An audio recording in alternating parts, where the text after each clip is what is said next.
Hello, I'm Laura Marshall. And I'm Justine Murphy, and this is Light Matters for March 19th, 2014. On this week's show, high-tech glasses identify cancer cells, photon detection is made easier, a diffractive catheter enhances OCT imaging, the Hubble Telescope celebrates its 24th year, and we talk with Fibulus president Jean-Michel Pelaprat. A team at the Washington University in St. Louis has developed special glasses that allow doctors to see cancer cells during surgical procedures. The new device combines custom video technology with a head-mounted display and a targeted molecular agent that attaches to cancer cells to make those cells glow when viewed with the glasses.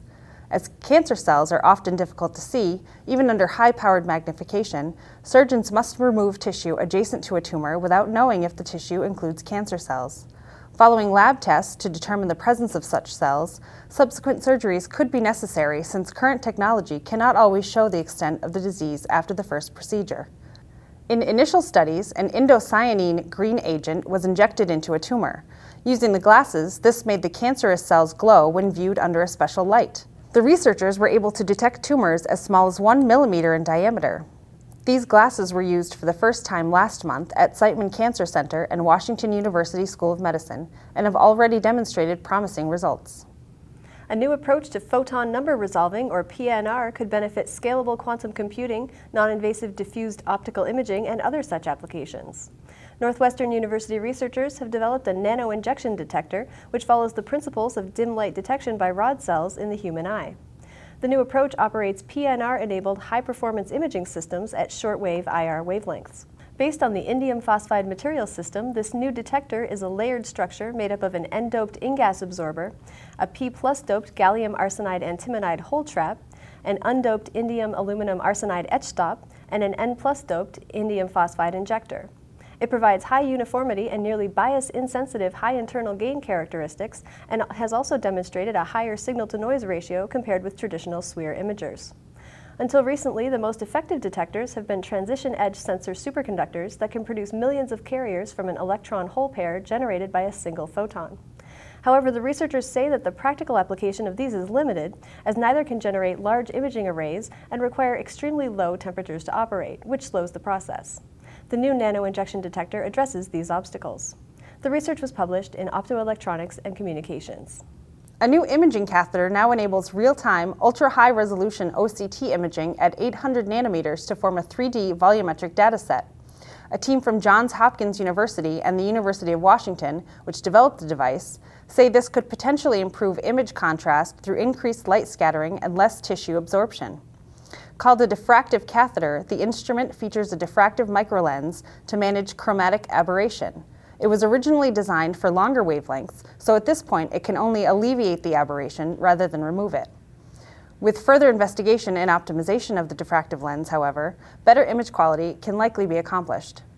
Currently, catheters and endoscopes are designed to work at around 1300 nanometers, but a smaller wavelength is more convenient in achieving an ultra-high axial resolution with a broadband light source.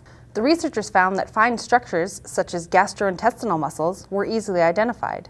It has historically been difficult to distinguish structures in the higher wavelength. The research is published in Optics Letters. The Hubble Space Telescope celebrates its 24th anniversary of space and science research this week. Scientists mark the anniversary by capturing infrared images of a churning region of starbirth in the Monkey Head Nebula 6,400 light-years away from Earth. The Hubble Telescope is one of the world's most technologically advanced pieces of equipment ever put into orbit and provides scientists with insight into the history and fate of our universe. Happy anniversary, Hubble. Next up, Photonics Media Group publisher Karen Newman speaks with OSA Corporate Associates Committee Chair Jean-Michel Pelaprat about the second annual Enabled by Optics contest. Mr. Pelaprat holds a degree in physics from the University of Montpellier in France and has more than 25 years of experience in the photonics industry. He has led companies including Vitran, NKT Photonics, and Novolux, and is the founder of the Fibulus consulting firm. Thank you, Laura, and welcome, Jean-Michel. Thank you for joining us today to talk about OSA's Enabled by Optics program. It's a pleasure to be here. So tell us, what is Enabled by Optics and how did it start? So the contest is sponsored by the Optical Society, the leading professional association in optics and photonics, home to a global network of 220,000 business leaders, scientists, and engineers. This is the second year of the program. And we're looking for people to answer the very simple question: what's optics got to do with it? Optics is an enabling technology, and a technology that is sometimes hidden, yet vital to so many products and services people use, from smartphones to barcode scanners at the grocery stores to digital cameras to high-speed internet. Enabled by Optics highlights industry contributions and student-made videos to raise awareness of the role optics and photonics play in advancing innovation and impacting society. It's a great program. Who can participate and how do they participate? Well, the contest is open to two groups, companies and students.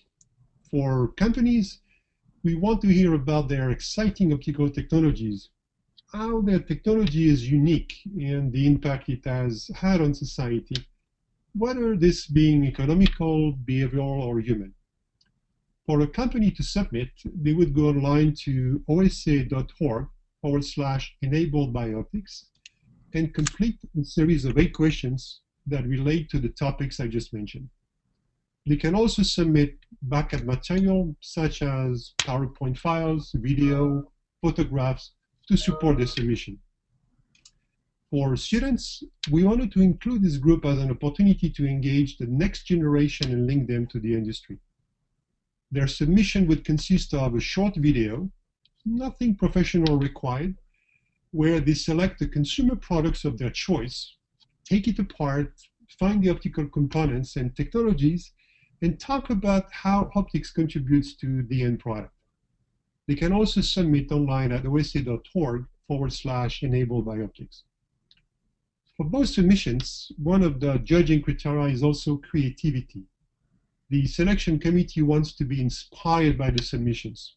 And by the way, submissions are open and the deadline is April 30th. Last year, the company winner was Trojan Technologies. What made its entry successful? Well, we were absolutely thrilled by the quality of the submission last year from both the companies and students, as well as the global participation really worldwide. The 2013 company winner was Trojan Technologies of Ontario, Canada. They won for their innovative water disinfection solutions that use environmentally responsible, cost-effective ultraviolet UV lights in place of chemicals. The use of UV disinfection by municipalities around the world prevents the spread of harmful organisms in the water supply and also destroy harmful contaminants.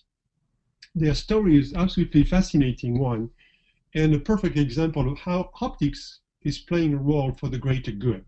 One of the reasons, by the way, this entry was selected as the winner. My last question for you today is, what would you say to someone who asks, what's in it for me to participate in the Enabled by Optics contest? OSA wants to showcase the exciting work being done in industry, not only to our optics and photonics community, but to the general public. In doing so, the goal is to advance the optics industry and create awareness for our community.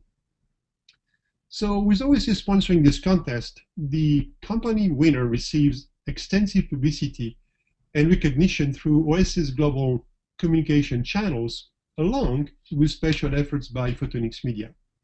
Some of these include an OSA-produced video featuring the companies and its customers talking about the specific technology featured in their submission, featured presentation of the video at an award ceremony at OSA's annual meeting, Frontier in Optics, usually in fall, potential media coverage and interviews in trade and consumer press outlets, extensive promotion via emails, print ads, newsletters, websites, and press releases, including a multimedia press release featuring the OSA-produced video. Students will also receive $500, plus exposure through many of the same forms I just described. All submissions will be posted on the OSA website and used as a resource for the optics community, educators, policymakers, students, and consumers.